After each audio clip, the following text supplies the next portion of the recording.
పంచాయతీ ఎన్నికల తర్వాత గెలిచిన హుజరాబాద్ నియోజకవర్గంలో ఉన్న 107 గ్రామ పంచాయతీల సర్పంచ్లకి, వివిధ పార్టీలో గెలిచిన సర్పంచ్లకి, దానితో పాటు కాంగ్రెస్ పార్టీ బలపరిచి ఏదైతే గెలిచిన 31 సర్పంచ్లకి వాళ్ళందరితో కలిసి ఈరోజు ఏదైతే ఇల్లందకుంట స్వామివారిని దర్శించుకోవాలని చెప్పని కమిటీ చైర్మన్, అదేవిధంగా సీనియర్ నాయకులు, స్థానికంగా పిసిసి జనరల్ సెక్రటరీ కృష్ణారెడ్డి గారు, అదేవిధంగా ఇక్కడ ఉన్న సర్పంచ్ అందరితో కలిసి వచ్చి ఇక్కడ ఇల్లందకుంటలో దర్శించుకోవడం జరిగింది.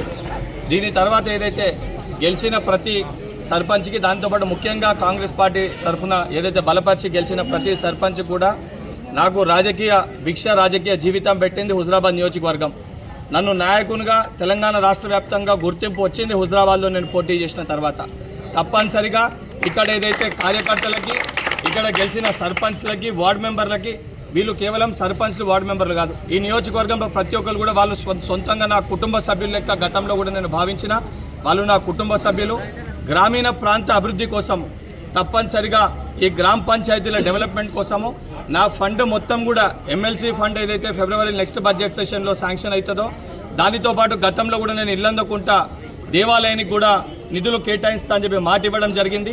తప్పనిసరిగా అది, దానితో పాటు ఈ గ్రామ పంచాయతీ అభివృద్ధి కోసము తప్పనిసరిగా ఈ ఫండ్స్ అన్నిటిని కూడా ఏదైతే వినియోగించడం జరుగుతుంది. దానితో పాటు ఏదైతే ఇక్కడున్న కొంతమంది నాయకులు ఏదైతే స్థానికంగా ఉన్న ఎమ్మెల్యే కానివ్వండి, లేదా స్థానికంగా ఉన్న ఎంపీ గారు రాజకీయాలు చేస్తూ Bharatiya Janata party, BRS party ఇద్దరు ఒకటే కూడా కాంగ్రెస్ పార్టీ బలపరిచిన అభ్యర్థులని ఓడగొట్టించే ప్రయత్నం చేసిండ్రు. ఇది ముమ్మాటికి వాస్తవం.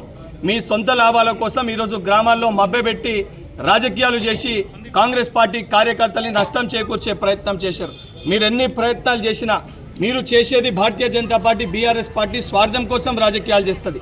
కానీ కాంగ్రెస్ పార్టీ, మా ముఖ్యమంత్రి గారు తెలంగాణ రాష్ట్ర సంక్షేమం కోసం, తెలంగాణ రాష్ట్ర అభివృద్ధి కోసం ఇతర పార్టీలో సర్పంచులు గెలిచినా తప్పనిసరిగా ఆ గ్రామాలను కూడా ఏదైతే గతంలో బీఆర్ఎస్ పార్టీ చెప్పినట్టు మా నాయకుడు లేడు, మేము అభివృద్ధి చేయమనే విధంగా ఆ రకంగా మాట్లాడకుండా తప్పనిసరిగా ఏదైతే ప్రతి గ్రామాన్ని కూడా అభివృద్ధి చేసే విధంగా, దానితో పాటు కాంగ్రెస్ పార్టీ కార్యకర్తలు ఎక్కడైతే సర్పంచ్లా గెలిచారో పర్సనల్గా వాళ్ళందరినీ కూడా శాసన మండలి సభ్యులుగా నేను కానీ, స్థానికంగా ఉన్న కృష్ణారెడ్డి గారు కానీ, దానితో పాటు స్థానికంగా ఉన్న పోటీ చేసిన అభ్యర్థి మా సోదరుడు కానీ, మేమందరం కూడా ఈ గ్రామాలన్నింటినీ కూడా ఏదైతే పోటీ పడి దత్తత తీసుకొని ఈ గ్రామాలన్నింటినీ కూడా 100% డెవలప్మెంట్ చేసి కాంగ్రెస్ పార్టీ సర్పంచ్ని గెలిపిస్తే డెవలప్మెంట్ ఈ రకంగా ఉంటుంది, పని అడగకముందే పని చేస్తారని చెప్పే విధంగా, గల్లా ఎగరేసి సర్పంచ్ తిరిగే విధంగా, గ్రామాల్లో చెప్పుకునే విధంగా వార్డు మెంబర్లకి, సర్పంచ్లకి తగిన గౌరవం ఇప్పిస్తాము.